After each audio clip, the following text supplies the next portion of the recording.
Assalamualaikum warahmatullahi wabarakatuh.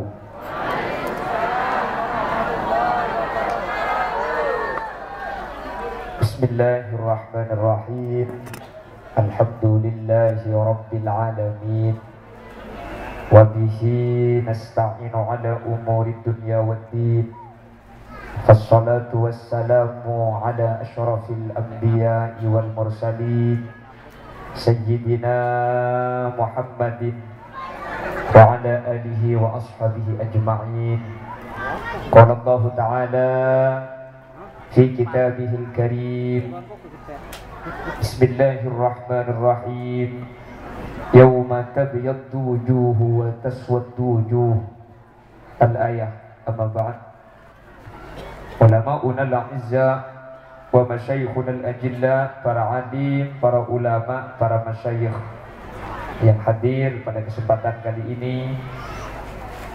Yang mulia guru kita bersama Kiai Haji Purwadi Abdul Ghafur, Kiai Haji Nahrawi Sabiq, Magister Pendidikan Islam, Kiai Haji Soleh, Sarjana Pendidikan Islam, Kiai Haji Juwaini Ahmad Al-Hamil, Kiai Haji Mani selaku takmir masjid, dan Kiai Zainuri, Kiai Fathur Rahman, koordinator rombongan yang dari Ketapang, Kiai Abdul Rahman, Kiai Suhel, dan Kiai Abdul Latif, dan seluruh para kiai yang hadir. Mohon maaf tidak bisa saya sebut satu persatu. Namun kepada seluruh para guru yang hadir, meskipun tidak saya sebut secara rinci, sedikit pun tidak mengurangi rasa ta'zim dan hormat kami secara pribadi. Allahu a'lamu bi asma'ihim wa hum yukramuna indallah. Jajaran tokoh masyarakat yang hadir di tengah-tengah kita, Bapak Camat yang dalam hal ini diwakili oleh Bapak Haji Tamlikan, dan juga Bapak Karli Kotak selaku Kepala Desa Kepuluk, dan juga Bapak Ardani selaku anggota legislatif, dan seluruh kepala desa sekecamatan Sungai Melayu yang hadir pada kesempatan kali ini. BPD sekecamatan Sungai Melayu, juga pengurus NU sekecamatan Sungai Melayu, dan juga hadirin hadirat muslimin dan ibu-ibu muslimat Aliansi Banser, dan juga dari Peguyuban, dan juga dari Aliansi Pancasilat yang juga hadir. Yang pertama, mari kita panjatkan puja dan puji syukur kepada Allah Rabbul Izzah. Pada kesempatan kali ini kita dipertemukan oleh Allah dalam keadaan sehat, dalam keadaan melaksanakan taat. Mudah-mudahan kebersamaan ini tidak hanya di dunia, sampai di akhirat kita disatu padukan di surganya Allah Subhanahu wa Ta'ala. Salawat dan salam mudah-mudahan terlimpah ruahkan kepada junjungan baginda agung Nabi besar. Dengan sholawat yang kita panjatkan, mudah-mudahan semua yang hadir, termasuk golongan dan kelompok yang diberi syafaat oleh baginda Rasul, yauma la yanfa'u malun wala banuna illa man atallaha biqalbin salim. Amin Allahumma amin. Pada kesempatan kali ini pengajian MWC NU atau Selabanan dan HUT RI, jadi keistiqomahan yang biasa diadakan oleh kepengurusan NU, dijaga tiap bulan dan diadakan rutinan pengajian tiap 35 hari. Mudah-mudahan di bulan depan ibu-ibu bisa hadir lagi dan bisa istiqomah, karena orang yang istiqomah itu dijamin akan mata ala husnil khotimah. Orang yang bisa istiqomah, makanya kata Allah, innal ladzina qalu rabbuna Allah tsumma istaqamu tatanazzalu 'alaihimul malaikah alla takhafu wa la tahzanu wa abshiru bil jannati allati kuntum tu'adun. Orang-orang yang istiqomah, kata ulama ahli tafsir, ay ala syariatillah, dalam menjalankan ibadah dia istiqomah, maka nanti menjelang wafat tidak hanya keluarga yang menjaga, para malaikat turun dari langit berbisik di telinga kanan, Allah takhafu, jangan takut, kau akan mati, tapi kau adalah kelompok yang selamat. Di telinga kiri malaikat berbisik lagi, Bapak yang mau mati jangan takut dan jangan khawatir tentang apa yang ditinggalkan. Wala tahzanu ay ala ma taraktumu. Apa yang kau tinggalkan akan Allah jaga. Anakmu akan menjadi anak soleh, hartamu akan menjadi harta yang barokah, dan istri-istrimu akan menikah lagi. Loh, kalau suami mati ya nikah, Bu. Barangkali ada yang masih umur 25 saja siap jadi penggantinya.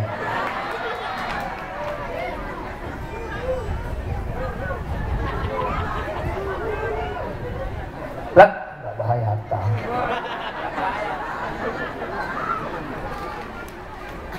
Lah kenapa kok istiqomah itu kok dijamin selamat?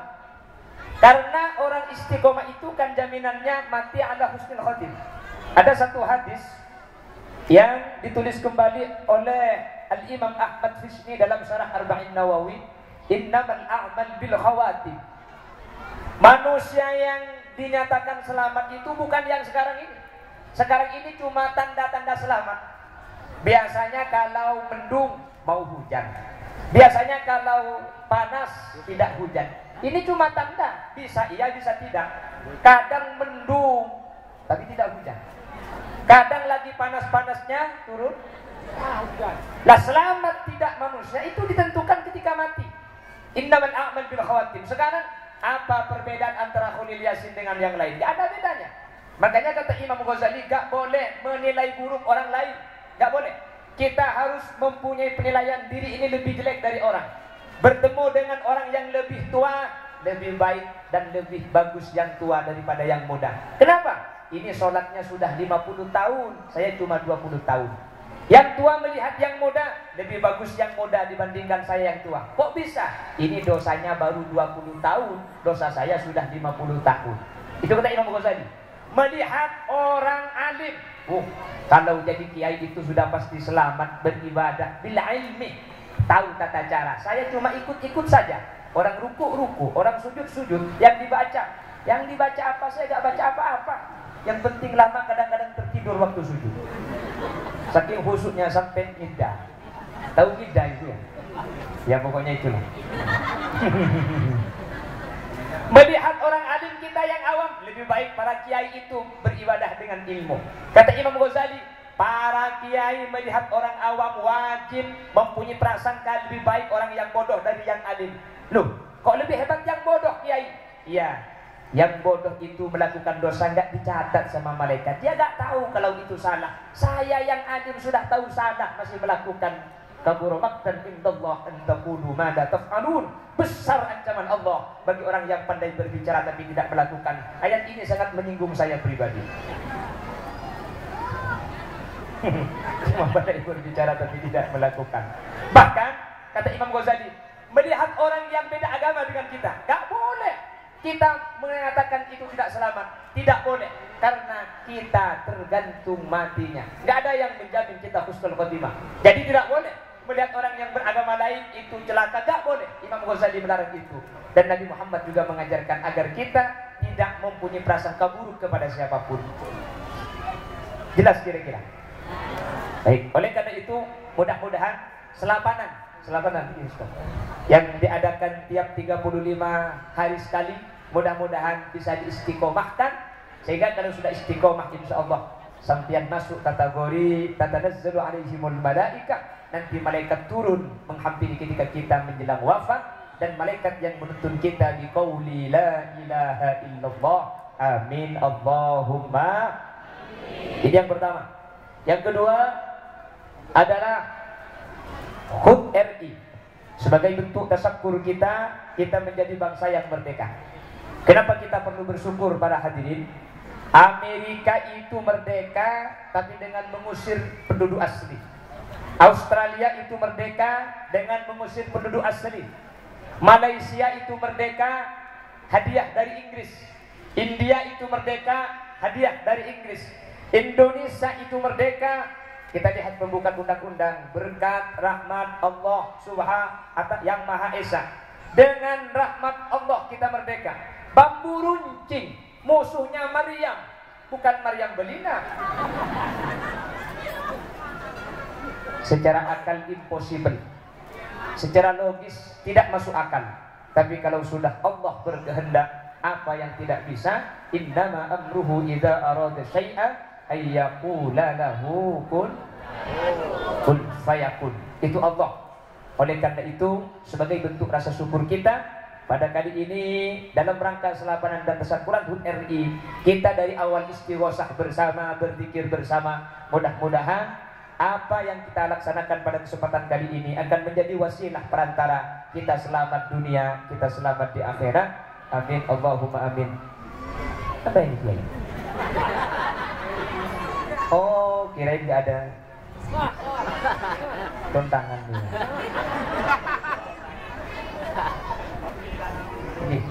Terima kasih. Tema kita kali ini meneladani akhlak baginda Rasul Muhammad sallallahu alaihi wasallam sebagai bekal membangun bangsa. Lalu apa saja akhlak Nabi yang bisa kita tiru dan bisa kita lakukan? Setidak-tidaknya pada kesempatan kali ini saya akan menyampaikan ada 3 faktor yang menyebabkan baginda Rasul sallallahu alaihi wasallam itu sukses di dalam berdakwah, dan mudah-mudahan yang 3 ini bisa kita amalkan bersama, bisa kita ingat jadi ilmu yang manfaat dan bisa kita realisasikan dalam kehidupan nyata. Apa saja yang 3? Jangan kemana-mana. Karena saya juga tidak akan kemana-mana. Makanya dengarkan.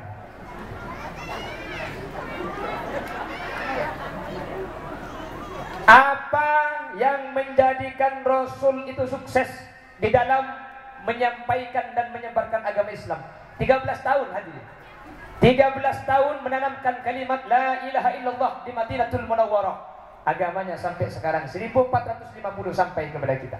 Ada 3 faktor.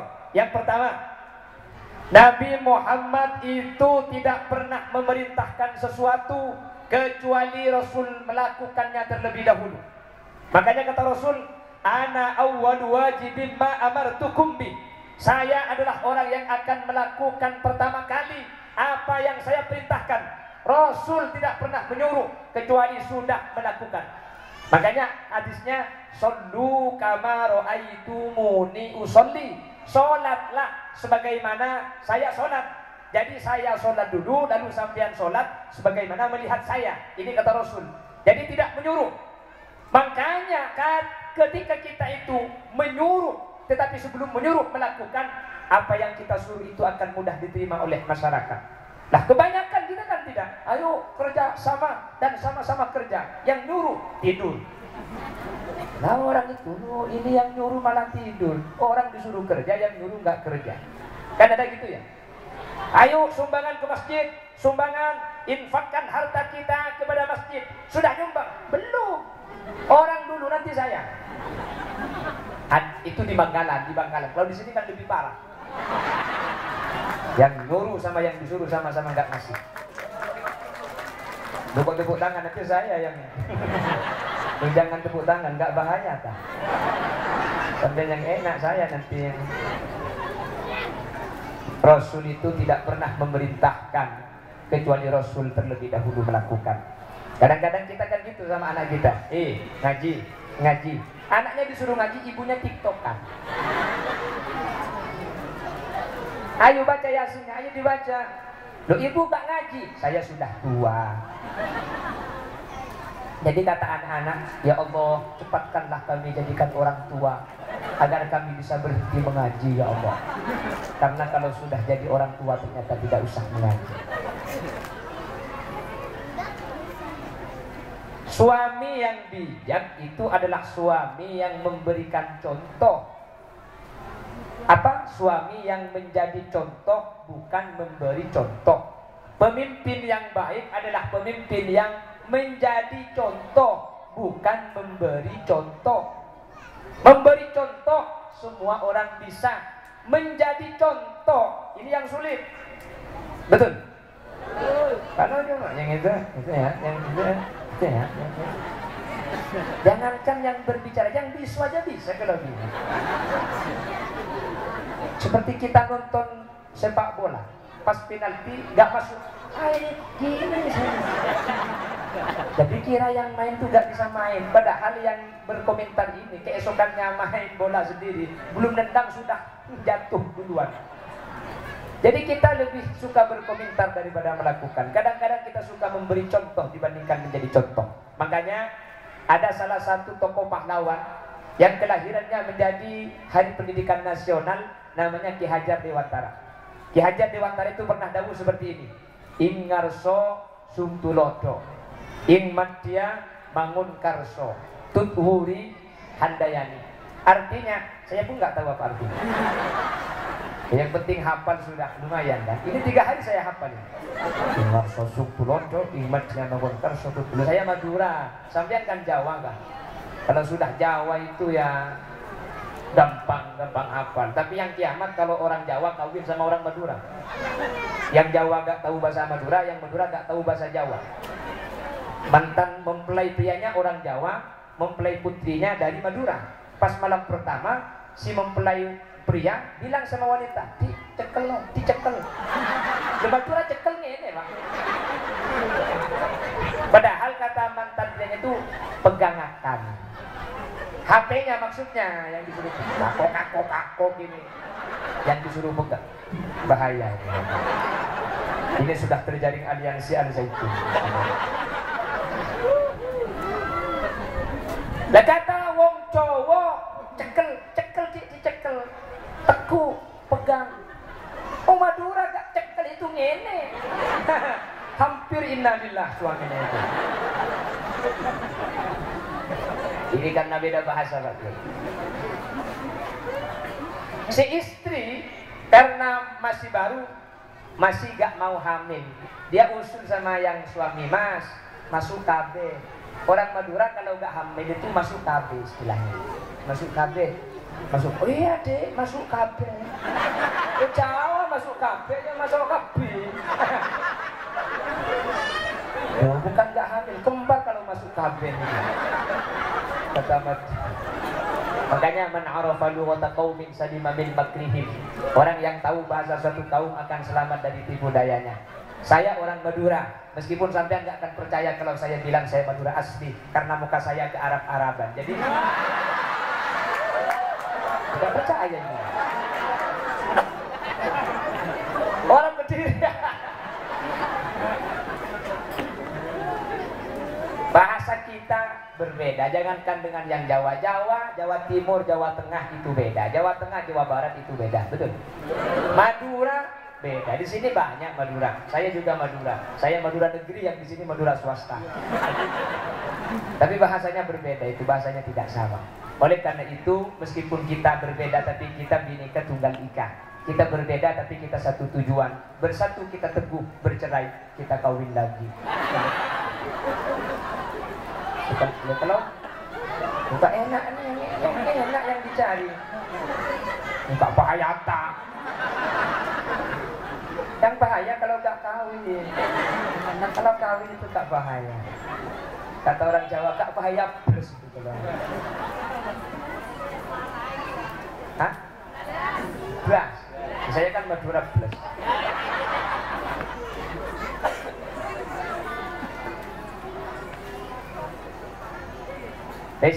Ini yang pertama. Apa yang pertama Ibu? Alhamdulillah sudah lupa. Jadi itulah manfaatnya ngaji dengan khusyuk, saking khusyuknya sampai gak tahu apa yang saya sampaikan. 3 kunci sukses Nabi. Yang pertama, oh iya, melakukan sebelum melakukan itu ya. Melakukan sebelum menyuruh. Bahasa gampangnya gini, menjadi contoh, bukan memberi contoh gampang, yang sulit menjadi. Khalil Yasin ini memberi contoh, tapi untuk menjadi contoh belum bisa. Pertama, dikunci, diingat, ditulis, nanti pulang 1. Oh, ketuhanan yang Maha Esa. Ini. Yang kedua, alhamdulillah sudah hampir setengah jam.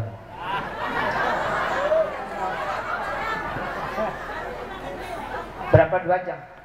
Saya kalau sampai 2 kali itu Bu ya, jadi bukan ada istirahatnya, langsung 2 jam sekaligus ini. Oh, kalau 2 jam berbicara gak berhenti itu jangan ngundang penceramah, ngundang desel Bu. Itu 5 jam gak berhenti gitu.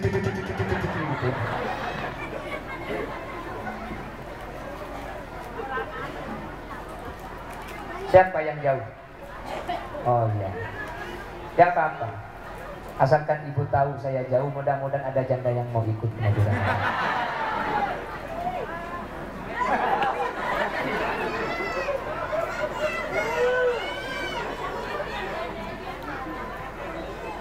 Satu, Nabi menjadi contoh. Ini yang pertama. Yang kedua, kenapa Nabi sukses? Nabi mengedepankan akhlakul karimah. Yang dikedepankan itu akhlaknya. Yang dikedepankan Nabi akhlaknya, bukan ajarannya. Nabi mengedepankan akhlak. Makanya kata Allah, فَبِمَا رَحْمَةٍ مِّنَ اللَّهِ لِنْتَ لَهُمْ وَلَوْ كُنْتَ فَظًّا غَلِيظَ الْقَلْبِ لَانفَضُّوا مِنْ حَوْلِكَ فَاعْفُ عَنْهُمْ وَاسْتَغْفِرْ لَهُمْ وَشَاوِرْهُمْ فِي الْأَمْرِ فَإِذَا عَزَمْتَ فَتَوَكَّلْ عَلَى اللَّهِ إِنَّ اللَّهَ يُحِبُّ الْمُتَوَكِّلِينَ. Yang penting hafal meskipun kili. فَبِمَا رَحْمَةٍ مِّنَ اللَّهِ لِنْتَ لَهُمْ وَلَوْ كُنْتَ فَظًّا غَلِيظَ الْقَلْبِ لَانفَضُّوا مِنْ حَوْلِكَ. Dengan rahmat Allah, Nabi Muhammad dijadikan orang yang mempunyai hati bersih, hatinya lembut, tidak pernah kasar kepada siapapun. Jangankan sesama Islam, Nabi Muhammad tidak pernah kasar kepada orang yang tidak beragama Islam. Hadirin, bagaimana Nabi tidak menjadi orang yang dikenang oleh semua lapisan masyarakat? Suatu ketika Nabi Muhammad hijrah ke Madinatul Munawwarah, di pasar Madinah ada seorang Yahudi. Yahudi ini buta, dia tua renta, dia kerjanya ngemis di pintu pasar, dia sambil pegang wadah. Mana wadah? Ini wadah ya. Dia sambil mengemis, sambil menjelek-jelekkan baginda Nabi. Hei, saya umumkan kepada yang hadir, mohon jangan ikut orang yang namanya Muhammad. Muhammad itu hanya ingin memurtadkan kita dari Tuhan yang kita sembah. Muhammad itu pembohong, Muhammad itu penipu. Jangan sampai mau mengikuti Muhammad dan ajaran barunya. Muhammad hanya mau memurtadkan kita dari agama nenek moyang kita. Jangan ikuti Muhammad. Tiap hari Yahudi ini sambil mengemis di pintu pasar, sambil menjelek-jelekkan baginda Nabi besar Muhammad sallallahu alaihi wasallam.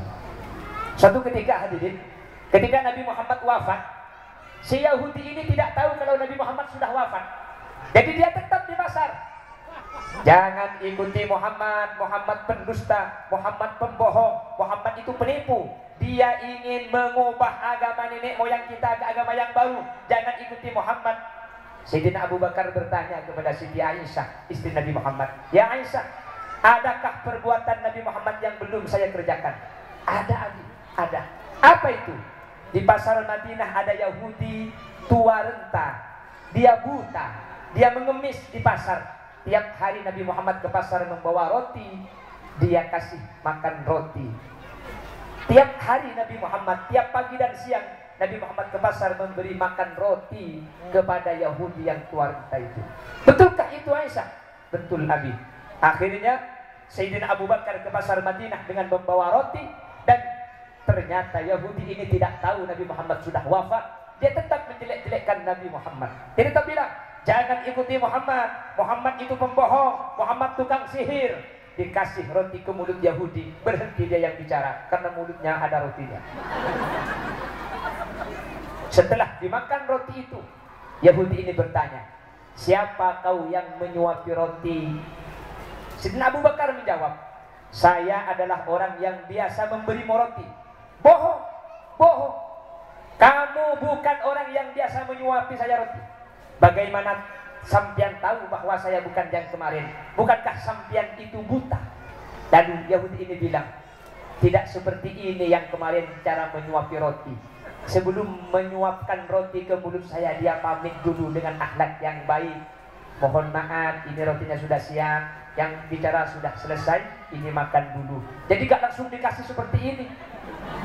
Bohong, kamu bukan yang kemarin. Yang kedua, yang kemarin itu tahu saya sudah tua, gigi saya tinggal 2. Rotinya dihaluskan dulu, tidak dikasih kasar seperti ini. Ini rotinya nggak kemakan, gigi saya colpak semua nanti. Nanti gigi saya malah runtuh. Bukan kamu, bukan yang kemarin. Sayyidina Abu Bakar itu menangis, ya Rasulullah, bagaimana akhlakmu seperti ini? Padahal kau yang dicaci, padahal kau yang dimaki. Saya tidak dicaci dan tidak dimaki, tapi tidak bisa meniru akhlakmu yang kau, padahal kau yang dicaci yang dimaki. Wahai Yahudi, apakah kau tahu siapa yang tiap hari menyuapin sampian roti kemasan? Siapa? Saya ini Abu Bakar, mertuanya Muhammad sallallahu alaihi wasallam. Yang menyuapi roti tiap hari itu adalah Muhammad Rasulullah yang telah kau hina dina, yang telah kau caci maki, yang telah kau jelek-jelekkan. Tiap hari mengantarkan roti agar kau tidak kelaparan, dan sampai dia mati kau belum berhenti menjelek-jelekkan Muhammad. Muhammad sudah mati Yahudi, orang yang selalu menyuapkan roti ke mulutmu, dan kau tidak berhenti. Sayyidina Abu Bakar meneteskan air mata. Dia tidak mampu menahan haru bagaimana Nabi Muhammad bisa melakukan tiap hari, padahal dia yang dijelek-jelekkan, padahal dia yang dicaci maki. Mohon maaf ibu, kalau saja Khalil Yasin di Ketapang ada, jangan mengundang Khalil Yasin. Dia itu bodoh, dia hanya bermodal muka tampan saja.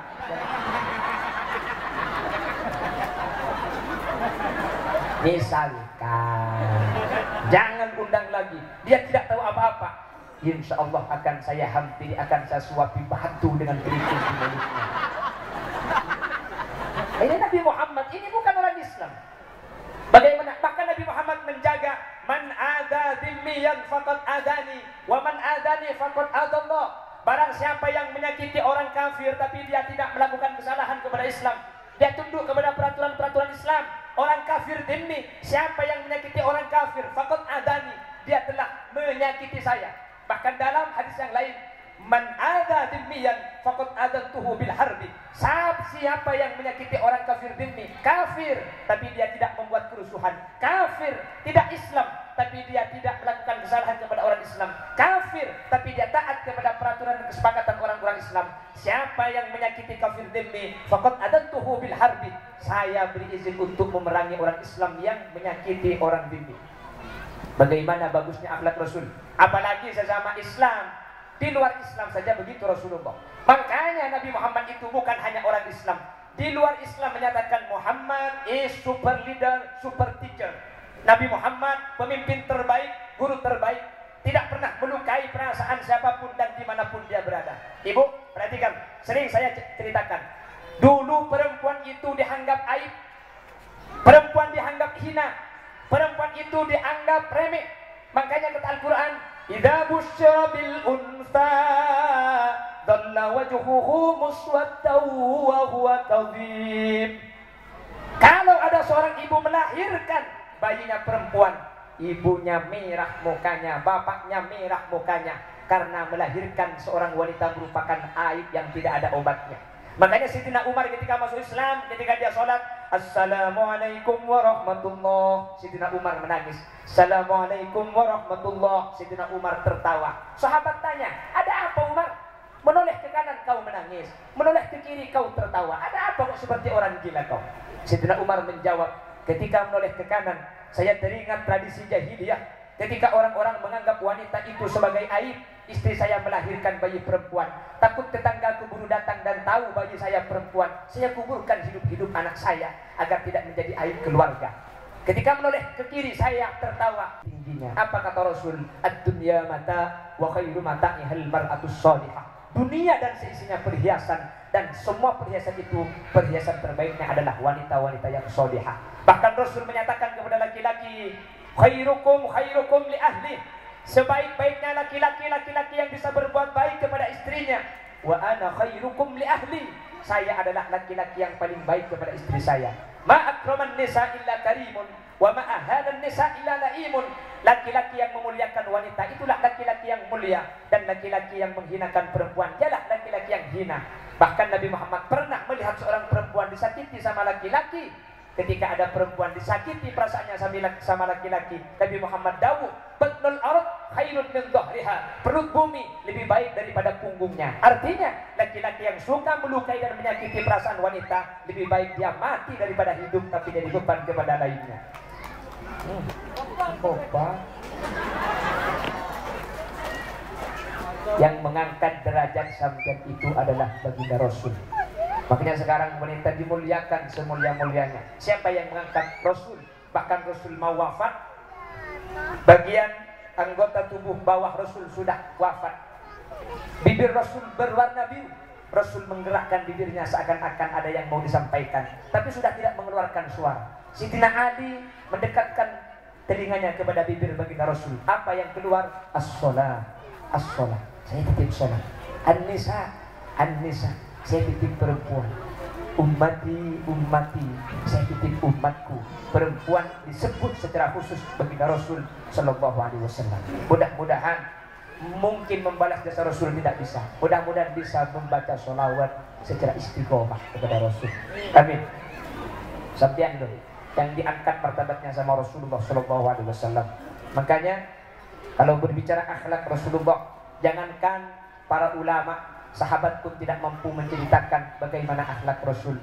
Ketika Nabi Muhammad wafat, ada A'rabi, ada orang pedalaman bertanya kepada Sayyidina Abu Bakar, kaifa kana khuluquhu sallallahu alaihi wasallam? Seperti apa akhlaknya Rasul? Sayyidina Abu Bakar tidak mampu menceritakan. Bagaimana mau menceritakan ketika tadi Yahudi saja yang menjelek-jelekkan Nabi Muhammad, tidak mengaku dia Muhammad, dan dia membawa roti tiap hari dikasih makan agar uang yang dia dapat dari ngemis itu tidak dibeli makanan. Uangnya tetap utuh. Nabi Muhammad yang ngasih makan dengan lembut, dengan pamit. Sayyidina Abu Bakar tidak mampu menceritakan kebaikan Nabi Muhammad setelah wafat. Dia menetes air matanya. Tanya kepada Sayyidina Umar, kaifa kana khuluquhu sallallahu alaihi wasallam? Seperti apa akhlaknya Nabi Muhammad? Sayyidina Umar menangis.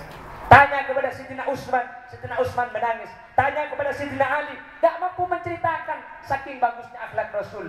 Kata Sayyidina Ali, sal Fatimah. Coba tanya kepada anaknya ini Fatimah. Ketika ditanya kepada Siti Fatimah, Nabi Muhammad kok begitu terkenal akhlaknya? Seperti apa akhlaknya Rasul? Siti Fatimah menjawab, kana khuluquhul Quran. Akhlaknya Nabi itu Quran, 30 juz itu akhlak Nabi. Kalau ingin tahu, bacalah Quran, pahami maknanya. Apa yang ada di dalam Al-Quran itu akhlaknya Nabi Muhammad SAW. 30 juz. Jangankan 30 juz, saya mengamalkan satu ayat saja. Kalau yang hadir ini mampu mengamalkan satu ayat, dunia ini akan aman. Satu ayat saja. Satu ayat, bukan satu juz, bukan satu Quran. Kalau kita mengamalkan satu ayat, dunia ini akan selamat. Nabi Muhammad 30 juz. Siapa yang mampu mengamalkan satu ayat saja? Alladzi khalaqal mauta wal hayata liyabluwakum ayyukum ahsanu amala. Allah menciptakan mati, Allah menciptakan hidup. Liyabluwakum, Allah ingin memuji sampean. Ayyukum, siapa di antara kalian ahsanu amala, yang paling bisa berbuat baik, yang paling bisa membalas kebaikan. Kalau kita bisa mengamalkan ini, pasti kita akan selamat. Istri marah, suami tetap baik. Suami yang marah, istri baik. Tetangga marah, tetangga satunya baik. Tapi kita kan gak gitu. Orang baik, saya baik. Orang jahat, saya jadi setan.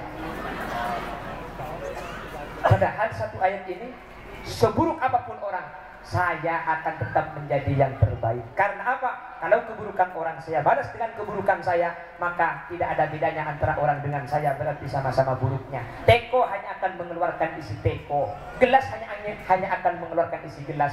Kalau isinya kopi akan keluar kopi, isinya susu akan keluar susu. Kalau isinya comberan pasti akan keluar comberan. Orang berbicara buruk, kimak dia, jangan dibalas kimak dia. Kalau sama-sama kimak dia, berarti isinya sama-sama kimak itu. Kalau orang bilang kimak dia, astagfirullahaladzim, berarti yang ada di dada kita isinya baik. Betul. Yang baik akan keluar baik. Coba ibu-ibu, kalau isinya baik, kita kalau kesandung, kita kalau kaget, subhanallah, kan gitu. Kenapa kok keluar subhanallah?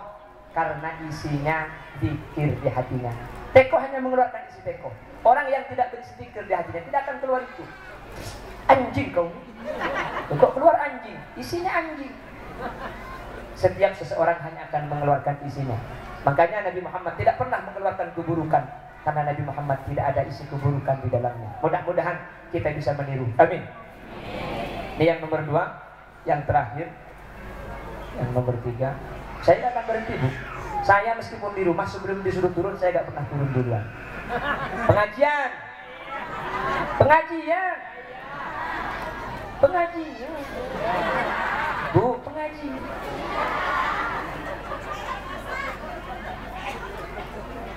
Satu, menjadi contoh, bukan memberi contoh. Yang nomor dua, mengedepankan akhlakul karimah. Caranya. Yang nomor tiga, Nabi Muhammad itu keanekaragaman dalam kebersamaan, bersatu. Nabi Muhammad itu ada 4 sahabat yang berbeda. Nabi Muhammad ada Sayyidina Abu Bakar, orang tua yang ahli siasat. Ada Sayyidina Umar, ahli gulat ini, ahli pencak silat Banser ini, kelompok Sayyidina Umar ini. Ada Sayyidina Utsman, dia bukan ahli politik, dia bukan ahli bergulat, tapi dia punya harta yang dermawan. Donatur-donatur yang hadir, ini kelompok Sayyidina Utsman. Dan yang keempat, ada kelompok Sayyidina Ali, pemuda-pemuda yang tangkas dan mau berjuang di dalam agama Allah. Keanekaragaman dalam kebersamaan. Jangan mengharap persamaan, tapi akuilah perbedaan untuk saling melengkapi. Coba kita lihat ada balon di belakang itu. Kenapa kok bagus? Warnanya macam-macam. Ada merah muda, ada merah tua, ada kuning, ada hijau, ada biru. Betul? Coba di belakang ini kenapa kok kelihatannya bagus? Karena berwarna-warni, bermacam-macam. Ketika kita beda, perbedaan itu jangan dijadikan sebuah yang menjadikan kita jauh, tapi melengkapi satu sama lain. Jangan mengharap sama, tidak akan pernah sama dan memang harus tidak sama. Karena dengan perbedaan ini kita akan menjadi lengkap. Betul? Jari kita ada 5. Apakah sama? Allah menciptakan ibu jari. Ibu jari. Saya bertanya-tanya, bapak jarinya kemana ini? Ternyata ini janda. Allah menciptakan ibu jari. Jari telunjuk, jari tengah, jari manis, jari kelingking. Sama? Gak sama. Tapi kalau sudah bersatu, al-ittihadu yujidul quwwah. Kalau sudah bersatu akan menjadi kuat. Tak sama. Kalau cuma satu, loh, buat apa cuma satu? Tapi kalau 5 ini bekerja sama, tinggal pilih mau langsung kuburan atau rumah sakit. Gak percaya? Maju sini. Itulah persatuan. Jangan mengharap sama. Allah menciptakan ibu jari paling pendek. Jangan dihina meskipun paling pendek. La tahtakir madunaka falikulli syai'in maziyah. Jangan menghina orang lain. Allah memberi keistimewaan kepada siapapun. Paling pendek tapi tugasnya mulia. Kalau ada habib, ada kiai, ini yang berdiri. Monggo kiai. Paling pendek kalau ada ibunya yang muslimah datang, monggo silahkan. Ini meskipun paling tinggi jangan kasih ke habib dan kiai. Di mana kamar mandi? Sana Pak Kiai. Ternyata ya.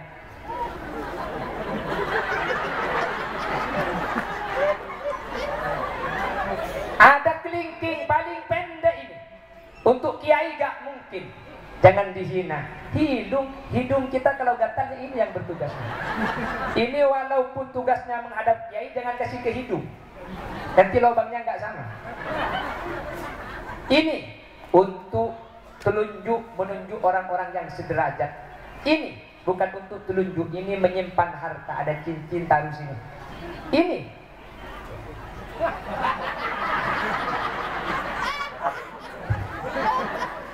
apanya Bang? Untuk apa yang ini? Untuk main kelereng. Suruh pulang dulu angka itu. Ya itu suruh pulang dulu. Ini bahaya. Ini keponakannya Bang Ibu Milang. Suruh pulang gitu. Gak bahaya tak? Jadi ada fungsi dan tugasnya masing-masing. Jangan mengharap sama. Ini gak sama, ini beda-beda. Kenapa? Memang kita harus tidak sama. Rumah itu akan terbangun kalau unsurnya tidak sama. Kalau sama tidak akan jadi rumah. Betul? Ada fatayat, ada muslimat, ada banser, terus ada kiai, ada habib. Disatu padukan akan menjadi lengkap. Jangan mengharap sama. Kita ketika tidak sama itu malah kita akan menjadi lengkap dan berwarna-warni. Betul? Coba dalam beragama kita gak sama. Ada Imam Malik. Imam Malik punya murid Imam Syafi'i. Imam Syafi'i punya murid Imam Ahmad bin Hanbal. Ini silsilah keguruannya langsung, tapi gak sama. Gak sama. Imam Malik menyatakan perempuan, laki-laki punya wudu bersentuhan batal apa tidak? Gak batal. Imam Syafi'i menyatakan batal. Imam Syafi'i kalau dalam sholat aurat itu ma baina surra war rukbah, antara lutut dengan pusat. Apa ini? Pusat. Pusat. Oh ini pusat namanya. Iya. Kalau ini pusatnya pusat yang bahaya juga Pak Kiai. Pusat. Imam Ahmad bin Hanbal as-sau'adain, jelek dua ini ditutupi sudah bisa sholat. Loh, kok berbeda-beda? Beliau ijtihad karena kapasitasnya berijtihad bisa. Kata Rasul, man ijtahada fa asaba falahu ajrani wa man ijtahada fa akhta'a falahu ajrun wahid. Orang yang berijtihad benar dapat 2 pahala. Pahala ijtihad, pahala benar. Ijtihad tapi salah, dapat pahala 1, gak dapat dosa. Pahalanya ijtihad. Justru karena imam beda-beda, kita jadi punya pilihan. Ikut Imam Syafi'i, monggo. Ikut Imam Malik, monggo. Kata Imam Syafi'i, setiap kotoran hewan najis karena al-mustaqdar, secara tabiat kita tidak suka. Kotoran hewan apapun pasti najis. Kata Imam Malik, oh tidak. Kotoran itu tabi yang ikut, hewannya madbu yang diikuti. Jadi kotoran itu tergantung hewan yang diikuti. Kalau hewannya bisa dimakan, kotorannya suci. Kalau hewannya nggak bisa dimakan, kotorannya najis. Kucing bisa dimakan? Nggak bisa, kotorannya najis. Ayam bisa dimakan? Bisa, kotorannya suci. Ayamnya nggak ada, telurnya nggak ada, kotorannya itulah digoreng.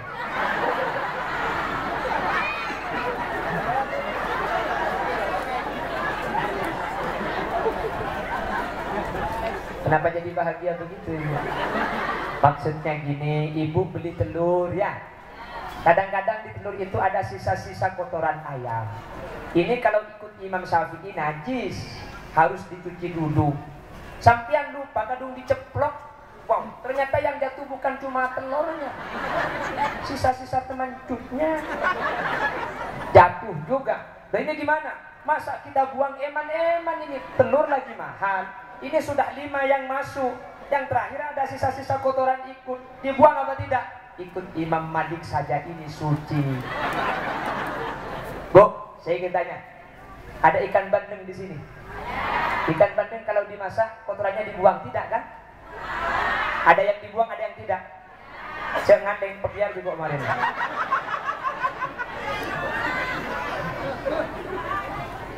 Ada. Gak dibuang. Yang di presto gak dibuang. La haula wala quwata illa billah. Yang di presto gak dibuang sama kotorannya. Dimakan apa tidak itu? Makan kotoran ayam itu. Nah, untung ada imam yang mensucikan. Kalau ikut Imam Syafi'i yang di presto gak bisa dimakan, najis. Karena kotoran. Oh itu kan, loh, hewan apa saja kotorannya sama. Emang kalau yang di laut bukan kotoran namanya? Kutiran. Sama najis. Kalau yang di darat najis, di laut najis. Iya kalau ikan bandeng. Kalau ikan teri dibuang gimana? Kita beli 2 kilo mau dibuang 5 hari gak selesai itu. Teri yang enak kotorannya itu pahit-pahit dikit.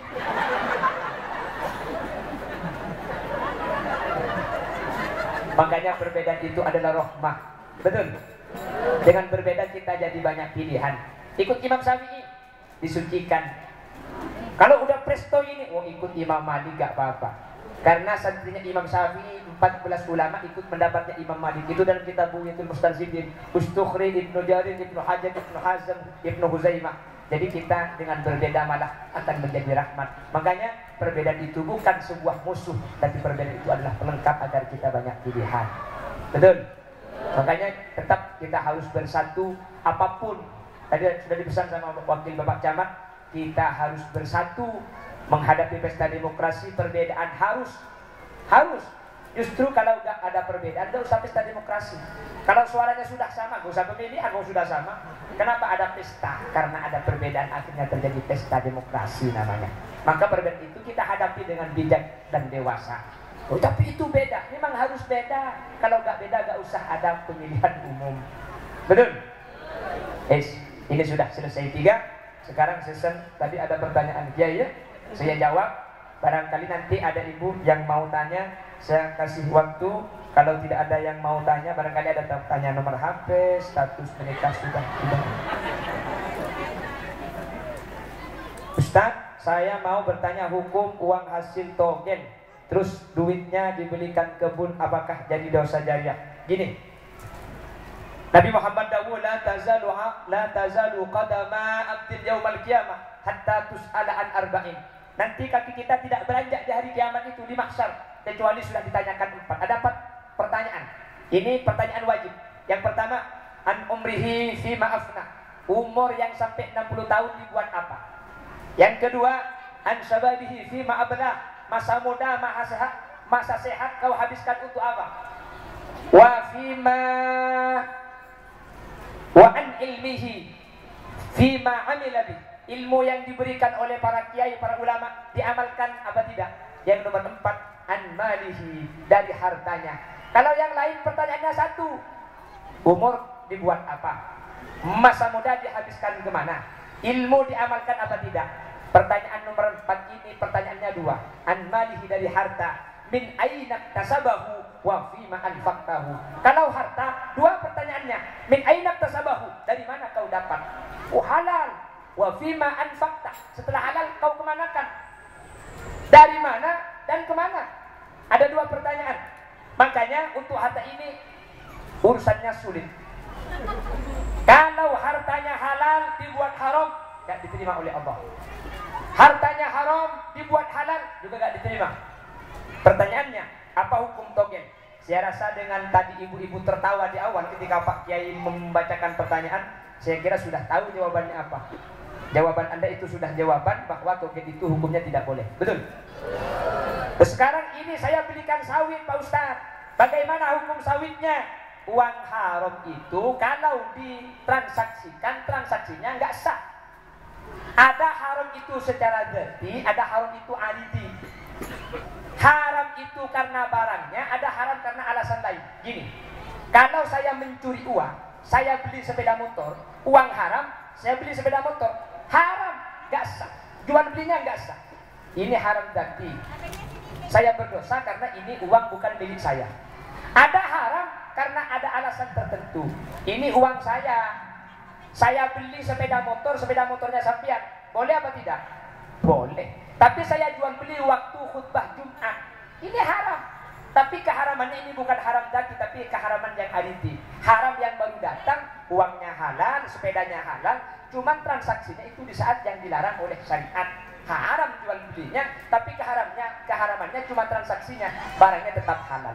Kalau yang haram itu adalah barangnya, uangnya hasil togel, dibuat transaksi, maka tidak sah jual belinya. Terus bagaimana kebun saya Ustaz biar halal? Terus uang ini akan saya kemanakan? Yang pertama gini, uang hasil togel sebelum dibelikan sawit, saya dapat uang togel 50 juta. Mau kemanakan ini? Kembalikan kepada orangnya. Ini dari siapa saja? Lu gak tahu ini se-Indonesia yang main. Maka caranya ditasarrufkan, wa tariqatul khalas ayyuradda ala albabihi ala al-faur. Caranya kalau mau bertobat, kembalikan harta ini kepada yang berhak. Fa illam yu'raf malikuhu, kalau tidak diketahui, ini enggak tahu siapa yang punya, yang main jutaan, ini milik siapa, maka tusarruf, maka ditasarrufkan kepada jihadil am, berikan ke masjid, berikan ke jalan, berikan ke madrasah atau sesuatu yang bersifat umum. Kalau mau dikembalikan orang yang enggak tahu, maka digunakan kepada hal yang bersifat umum, fasilitas umum.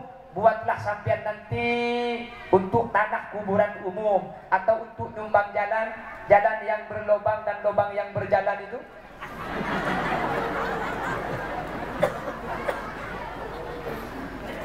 Jelas?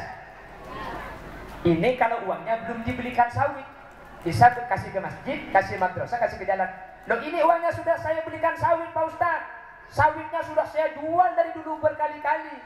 Bagaimana caranya? Maka caranya tafriqus sufqah. Apa tafriqus sufqah? Dipilah dan dipilih antara haram dan halal. Caranya gimana? Dulu yang beli sawit itu berapa? 50 juta. Sampean ambil 50 juta. Ini yang 50 juta ganti sawit yang dulu saya beli. 50 juta ini saya kasih ke masjid. Jadi sawitnya menjadi halal. Meskipun dulu pakai uang haram, sekarang saya ganti dengan uang saya sendiri yang halal sebagai ganti uang haram. Yang ini kasihkan ke masjid atau ke anak-anak yatim. Nanti sampai yang cari-cari anak yatim, dikasih yatim itu. Ibunya, saya yang ngasih gak apa-apa. Asalkan tidak terlalu tua. Janda umur 25. Kalau janda umur 52, mohon maaf lahir dan batin. Minal aidin wal faizin. Sudah jelas ibu ya? Jelas kira-kira ini? Jelas ya? Jadi uang yang haram jual beli gak sah. Bukan cuma uang, barangnya yang haram juga gak sah. Punya sepeda hasil curian dijual, tidak terjadi jual beli. Tidak terjadi. Karena jual beli yang haram itu gak sah. Kenapa? Untuk dijual itu harus milkut tam, kepemilikan yang sempurna. Kalau hasil mencuri kan bukan miliknya sendiri, milik orang. Lu kok dijual? Gak sah. Atau uangnya. Maka kalau haram gak sah. Caranya seperti tadi. Kalau sudah terlanjur dibelikan, ganti uang itu kasihkan ke masjid. Paham? Kasihkan kepada jalan. Pokoknya yang bersifat umum. Jelas kira-kira? Yes, barangkali ada yang mau tanya lagi. Kalau tahu saya jawab, kalau nggak tahu saya kawinin. Nggak ada. Kalau tidak ada saya tutup. Kalau ada yang mau ditanyakan, laki-laki satu, perempuan satu. Kalau tidak ada yang mau ditanyakan, saya tutup dan saya pindah.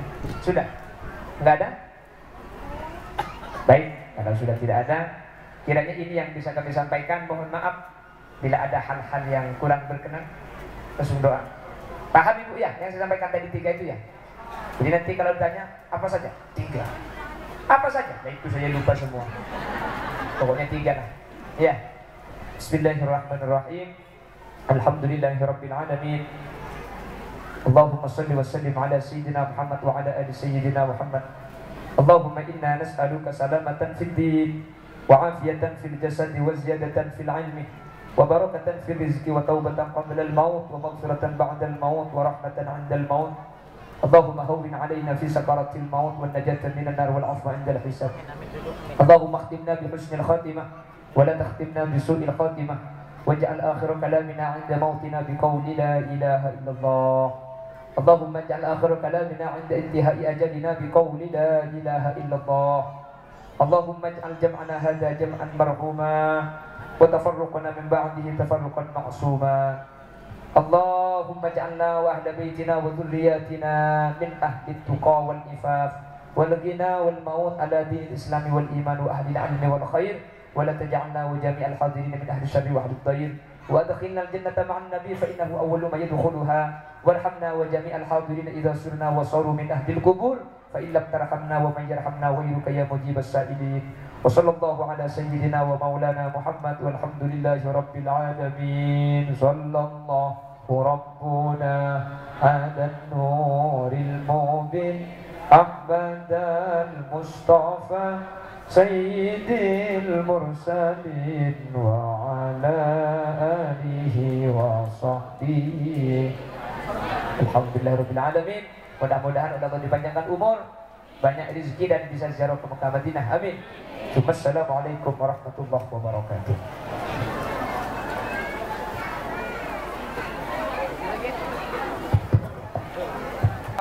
Rp278.000 Al-Fatihah. Iya kan, alhamdulillah.